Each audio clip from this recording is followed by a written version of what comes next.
સુરतना प्राचीन नगरदेवी भद्रकाળી મંદિરના ગર્ભગૃહ મંડપને સોનાના બનાવવાની કામગીરી ચાલી રહી છે।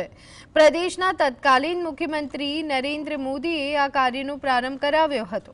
કોરોનાના કારણે લાંબુ વિરામ પડ્યું, પરંતુ હાલ ભક્તોના સોનાના દાનથી કામગીરી પૂરજોશમાં ચાલી રહી છે।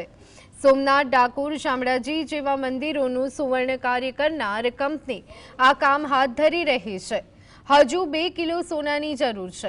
આગામી 26મી ફેબ્રુઆરીએ નગરયાત્રા પૂર્વે કામ પૂરું થાય તેવી ટ્રસ્ટની આશા છે।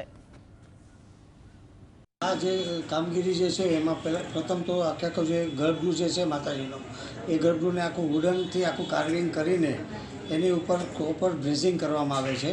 અને બ્રેઝિંગ કરીને એ પછી એ જે ડિઝાઇન ઉપર જે છે એ 24 કેરેટ ગોલ્ડનો આખો લીવ્સ એટલે કે એના કે પાના બનાવવામાં આવે છે। અને પાના બનાવીને પછી આની ઉપર 3 લેયર પાના અને 7 લેયરનું કોટિંગ એવી રીતે કામ કરવામાં આવે છે। આ ગર્ભગૃહને તૈયાર કરવામાં લગભગ અંદાજિત 3 મહિના જેવો સમય